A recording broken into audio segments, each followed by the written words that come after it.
I will casually, no, I'm just joking, I'm being sarcastic. Wait until one of y'all come in. 'Cause, you know what? That is so the wrong attitude to have. I do apologize. I am a sometimes very sarcastic person, and if you don't get me, you ain't gonna get. Anyway, so I know that I had been coming um, off a bit. I don't want to say emotional, dude, because that's just not it, dude. So for all of you who don't know, I work for Uber and I work for DoorDash and Shipt and pretty much all those freaking delivery companies. I do it. And my husband works for Amazon, and so on. So basically, a week ago, I had literally worked 3 days straight, no break, had my family with me. It was chaotic to say the least. And I think for the most part, like I got through it. And the thing of it is that, you know, working, that didn't affect me at all. Like that was like routine to me, you know? And so I kind of felt like I was fine at that time, but I didn't realize how broken I was. Um, Good Lord. And so pretty much, you know, my work week resumed like it usually does and what have you. And, you know, I told my kids and my husband, I'm like, yo, I need a day off. I need to like collectively collect myself because I just felt like I was in those silver linings of like losing myself to what I was doing. And that is just not okay. And so pretty much that's what I was doing. I told my husband and my family really, you know, I gotta take a day to myself, which is what I did. And so I know everybody is calling me crazy and nuts and this, that, and the other, Bella, because I just had a concussion like 2 weeks ago, and I laugh about it. And I look back at it because I'm like, damn, I really went through all that. But I got through that storm. I got through that trial. And ain't nothing and nobody going to stop me from feeling the joy that the Lord has for me. And so I was like, you know what? It was a hurdle. Yeah, you know, I did hit my head pretty damn hard. It did suck. I ended up in the ER twice, by the way. And that second time, I felt like I was in a state of dismay. Isabel, enough. Then it better stop. And so, pretty much, he better not be eating them. It better not happen. Come back. And so, then deal with it. And so, you know, my work just resumed like it did. And then the day that I took off, most people will take their day off to relax, you know, to like pamper themselves or play video games or whatever, you know, whatever your cup of tea is. That's what, you know, most people do. And that just wasn't my story, y'all. That just so was the farthest thing from what my story was. And so at the end of everything, on my day off, I'm like, you know, my dad called me and I was like, you know what, Dad, I'm having these, you know, X, Y, and Z, whatever issues. And, you know, my dad was like, you know what, Tiffany, if I say you're going to rest, you're going to rest. You know, like what every dad does. He's like laying the law down and all this good stuff. My dad was well aware about my concussion. And,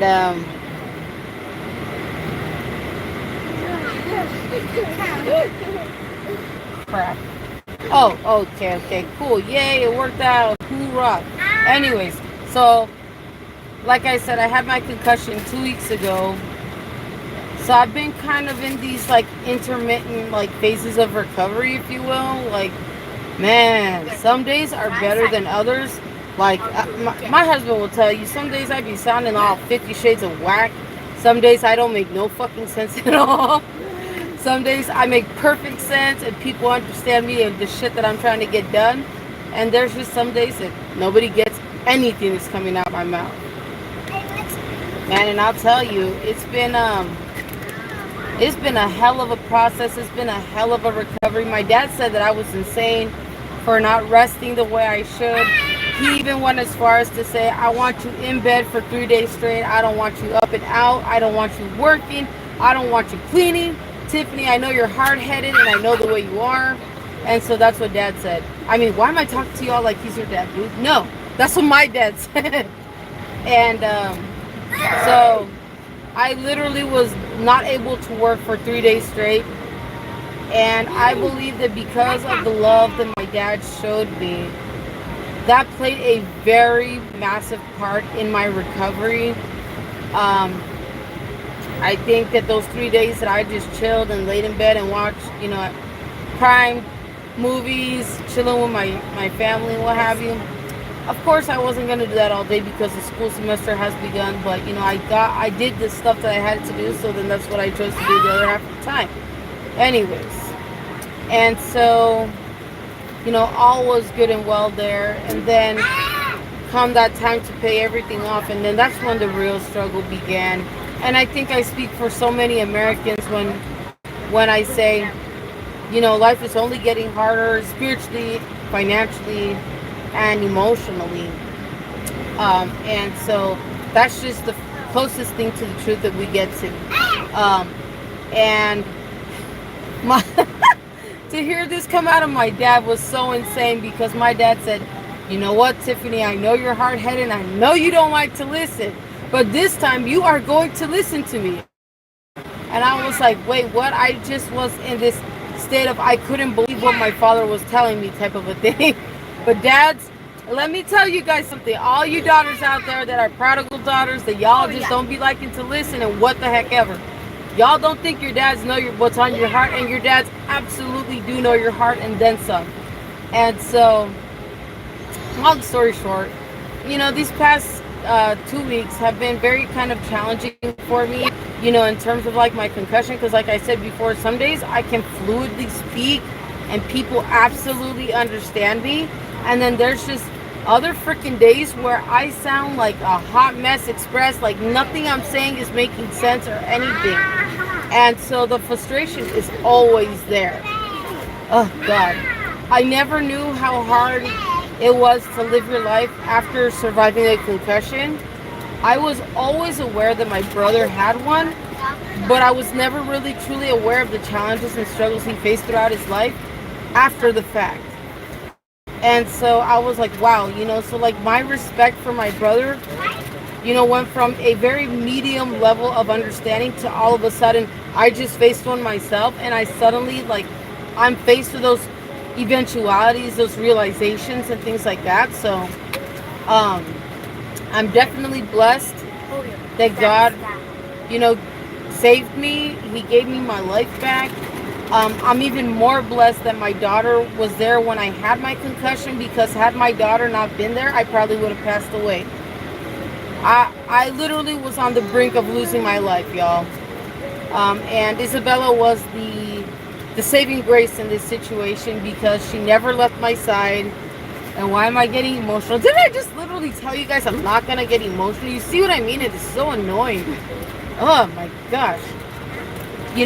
First and foremost, I'm thankful to God, because without God, who knows where I would be. His mercies are new every day and every morning. It's just so miraculous, and I'm so blessed to have him, at the front and center of my life. And secondly, I'm immensely grateful for my husband, because the day that I had my concussion, he called dispatch and immediately he came to aid me, because my daughters were going to call an ambulance, because I was in a bad spot at that time. My daughters and my neighbor actually, so what happened was, after I had fallen, I was just hysterical. Nobody and nothing was going to calm me down. Nothing. I lost it.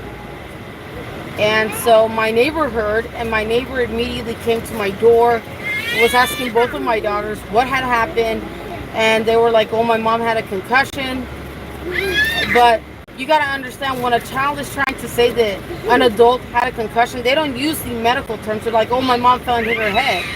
And so right in that moment, my neighbor knew that the stuff that had happened. And my one daughter never left my side while my other one went to go talk to him. And I was like, dude, I don't have $5,000 to pay for an ambulance. Just don't. Just leave me here. And those were my exact words. And then I just couldn't help but to think, you know, hey, maybe my time's finally up. And so I said, God, if it's your will to take me home, take me home. If not, let me continue to defend and protect and serve my family. And those were my exact final words. And the next thing I know, I was, you know, at urgent care. I was not at all impressed with the way these people were conducting themselves. So I waited about a week and a half after. And then that's when I went to the ER, where they went on to torture me. And I actually have proof. Nasty ass IV. Yeah, there you go. I removed my own damn IV. Yes, I sure as hell did, because I was not going to sit there until 6 in the effing morning. But anyway, so, and so I went to the ER. It was just a wretched experience as a whole. For those of you who don't know, I suffer from small veins. So anytime I have to get an IV into my arm or my hand, it is a disastrous situation. I hate it completely. But if it's going to save my life, then why the hell not? And so, you know, I was, you know, the one nurse, she put my IV incorrectly. It was not even in my vein at all. It hadn't even touched my vein whatsoever. And then the same nurse that did that was drilling me with saline solution 8 different times. And so of those 8 different times, I continued to feel more and more excruciating pain in my arm. You know, the next thing I know, I was on the brink of a heart attack. And I was sitting in that dang chair next to my daughter, like always. My daughter literally is my saving grace. And I am so grateful that she was there, because I really believe that having had her there and having God there were definitely 2 of the biggest reasons why I'm alive today. And so, you know, these people were just awful as a whole. I can now look back at the situation and say that I think they had ill intentions. I went on to put it on a review, and I hope and I pray that people don't go through the wretched experience that I did, and I hope that people listen to me and do not go there. But so she put 8 vials of saline into my IV without the IV even being into my vein at all, which is basically what almost caused me to have a massive heart attack. As the lady was walking away, that's when I started to feel the heart attack coming on. So at that point, that's when I told her, I'm like, you need to get this thing out of me. And if you go on my TikTok account, which is now called, wait, what? It's Angelic Resistance. If you go there, you will see the footage of where I had the one in my hand, and then at the same time, I had one in my upper arm. Belle, get her out the seat. And so, I'm looking. And so, you know, long story short, that was just an awful experience. It's been about 2 weeks since all that. And like I said, I'm still in that like intermittent recovery process, where some days I can speak fluidly like today, and other days I'm just a damn mess express and then some, okay? But, you know, I'm blessed to be alive because I can, you know, share my testimony with all of you. I hope that you guys do not ever find yourself at Sunrise Hospital. You know, if you ever need medical attention, I definitely recommend going to Centennial Hills, Mountain View, or St. Rose Dominican Hospital. I have been to all 3 of those hospitals, and they have been very, very professional. UMC and Sunrise have been anything but that. And, you know, when you walk into these places, you have a certain level of expectations of these people, and if they don't meet it, then they don't meet it. And so that was just my story.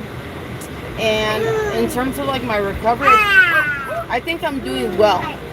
But again, you know, I had spent 3 days straight working for Uber nonstop. I went day and night, and that's when I told my family, hey, that's enough, Isabel. That's when I was like, I need to take a break or I'm gonna lose it. And so I took the time off. But in that time off, I was like, I'm gonna be defiant. I'm gonna be a prodigal child. I'm not gonna listen to what Dad said. Of course, I'm hard-headed, right? And so my dad knows who I am, dude. He knows I'm hard-headed, so he knows how to get through my freaking wooden walls, you know. And so I'm like, I'm gonna clean, despite the fact that I know I need to be relaxing, because typically when you work, that's just the way it goes. You got time to work and then the other time to clean. So, I decided that I was gonna clean my laundry room, and then as I was going through that process of hanging and washing and drying and all that, I happened to stumble upon the grave of my miscarried baby. And I know you guys are gonna ask, how in the God's green earth did you stumble upon your baby's grave? Because my baby's not at a cemetery. My baby's in an urn. Yep. Cremated remains.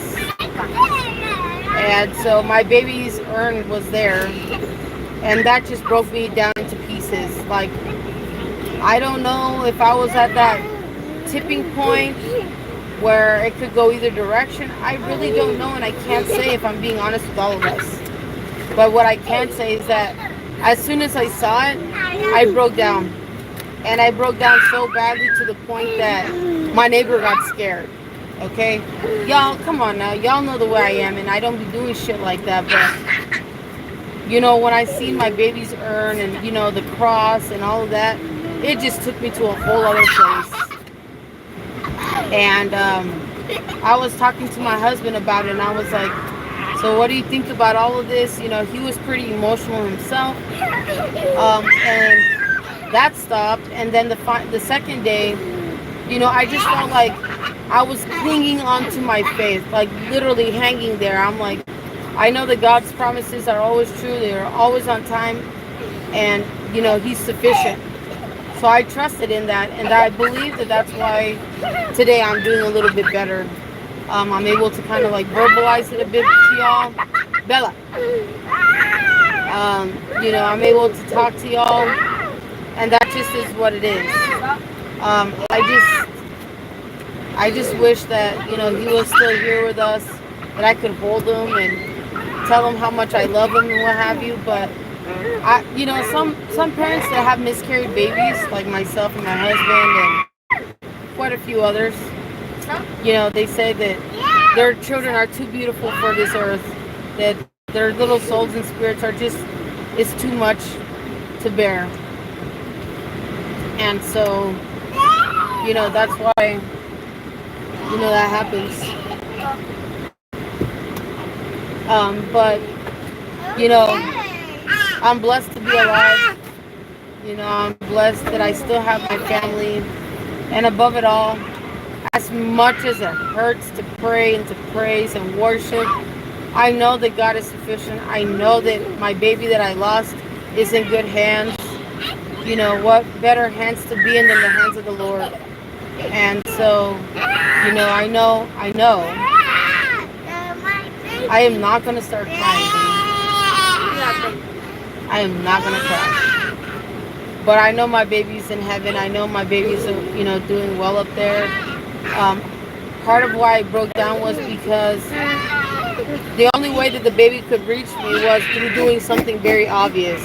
And it just happened that day that I was cleaning, and I noticed that the box was just flapping like somebody was playing with it, but no kids were in the laundry room with me. None of my other kids were there at that time. It was me alone. And so I knew that it was a sign. And immediately I was like opening it up, and that's when I had that realization, oh my gosh. And I just completely melted down. I completely lost it. And, I find comfort knowing that my baby is with God. And, that's just to say the very least. But it broke me down to my core. Because, obviously it's a miscarried child. And, going through something like that is not easy. It's heart-wrenching. It'll break you to your very foundation. And, You know, I think holding on to God and those promises for both of us is actually what ended up ultimately really, really, really saving, you know, my life, saving me, saving my family, and so much more. You know, so thank you guys for bearing with my obnoxious toddlers, and thank you for hearing me out. I know that I was, you know, I had promised you guys to come up here and let y'all know, and I finally successfully was able to do that without tears in my eyes. I was finally able to talk with y'all, and you know, that just is what it is. I love you, fam. I'm out.